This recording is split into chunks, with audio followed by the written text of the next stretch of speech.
بسم اللہ الرحمن الرحیم۔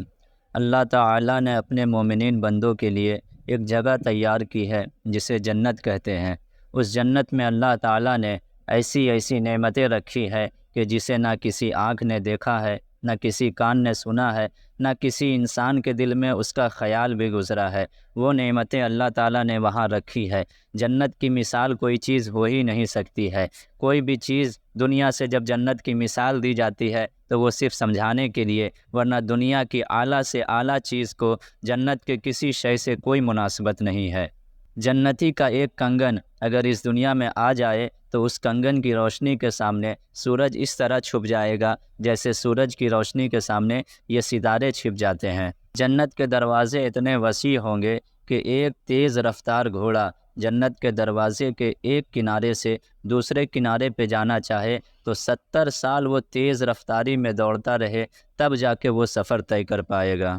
اللہ تعالیٰ جنتیوں کو جو خیمہ عطا کرے گا اسے اللہ تعالیٰ نے اتنا خوبصورت بنایا ہے کہ وہ ایک موتی سے پورا خیمہ بنا ہوا رہے گا۔ اس کے علاوہ اللہ تعالیٰ جنتیوں کو ایسا محل عطا کرے گا کہ جس کی دیواریں سونے اور چاندی کی ہوں گی، اور جس کی زمین مخملی فرش کی ہوگی، اور جس کی دیواروں سے زعفران کی خوشبو آ رہی ہوگی، اور ہر جنتی کے گھر کے باہر 3 نہریں جاری ہوگی، ایک نہر شہد کا، ایک نہر پانی کا، اور ایک نہر دودھ کا۔ اس کے بعد جہاں تک اس کی نگاہ جائے گی ساری زمین اس کی ہوگی، سارے باغات اس کے ہوں گے۔ اللہ تعالیٰ نے جنت میں ایسے باغات رکھے ہیں اور اس میں ایسے پھل رکھے ہیں کہ جنت کا ایک پھل اگر دنیا میں آ جائے تو پوری دنیا قیامت تک اسے کھاتی رہے گی، پھر بھی اس کا پھل ختم نہیں ہوگا۔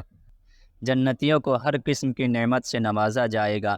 جو وہ کھانا چاہیں گے ان کے لیے حاضر ہوگا، جو وہ پینا چاہیں گے ان کے لیے حاضر ہوگا۔ صرف دل میں تمنا کریں گے اور ہر کھانے میں انہیں 70 ذائقے محسوس ہوں گے، اور ہر ایک کا ذائقہ پچھلے والے سے جدا ہوگا۔ جب وہ لقمہ منہ میں رکھیں گے پھر نئے 70 ذائقے ہوں گے، اور ہر ایک کا ذائقہ پچھلے سے جدا ہوگا۔ وہ جب پانی پینے کی ان کے پاس خواہش ہوگی تو گلاس خود ان کے پاس آئے گا، اور اس میں اتنا ہی پانی ہوگا، اتنا ہی شربت ہوگا جتنا ان کو پینے کی حاجت ہوگی، نہ ایک قطرہ زیادہ نہ ایک قطرہ کم۔ جب وہ پی لیں گے تو واپس وہ خود اپنی جگہ چلا جائے گا۔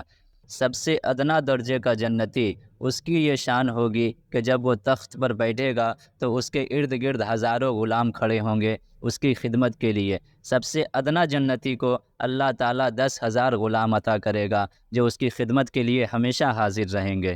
جنت میں ہر چیز خواہش کرنے پہ ہی مل جاتی ہے، لیکن پھر بھی اللہ تعالیٰ جنتیوں کے لیے جنت میں بازار لگائے گا۔ ہفتے میں ایک دن جنتی اس بازار میں جائیں گے اور وہاں سے جا کر کے اپنی من پسند چیز خریدیں گے۔ اب اللہ جانے اس بازار کا کیا حسن ہوگا، اور وہاں کون سی ایسی چیز ہوگی جو جنتی خود خواہش کر کے نہیں لے رہے تھے وہ وہاں جا کے لیں گے، وہ تو وہیں جا کے معلوم ہوگا۔ اللہ تعالیٰ جنتیوں کے استقبال کے لیے مخمل کے قالین بچھائے گا، ان کے بستر ریشم کے لگائے گا، اس میں موتیاں چھڑکی ہوئی ہوں گی، ان کے دیواروں سے روشنی پھوٹ رہی ہوگی۔ الغرض وہاں ایسی چیز ہوگی جو بیان سے باہر ہے۔ بیان ہو بھی کیسے جب رب تعالیٰ خود ارشاد فرما رہا، اعددت لعبادی الصالحین ما لا عین رأت ولا اذن سمعت ولا خطر علی قلب بشر۔ میں نے اپنے نیک بندوں کے لیے وہ کچھ تیار کر کے رکھا ہے کہ نہ کسی آنکھ نے دیکھا ہے، نہ کسی کان نے سنا ہے، نہ کسی کے دل میں اس کا خیال گزرا ہے۔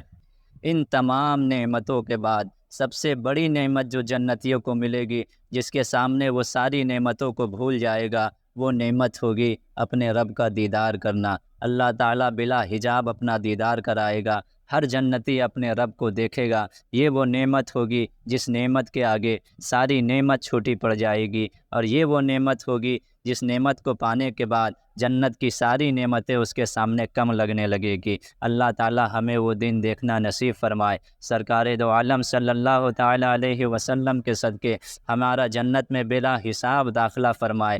جنتی جب جنت میں داخل ہوں گے تو کہیں گے، وقالوا الحمد للہ الذی صدقنا وعدہ وأورثنا الارض نتبوأ من الجنۃ حیث نشاء فنعم اجر العاملین۔ جب وہ جنت میں پہنچ جائیں گے تو پھر وہ کہیں گے، سب خوبیاں اس اللہ کے لیے ہیں جس نے اپنا وعدہ ہم سے سچا کیا اور ہمیں اس زمین کا وارث کیا۔ ہم جنت میں جہاں چاہیں رہیں گے، تو کیا ہی اچھا اجر ہے عمل کرنے والوں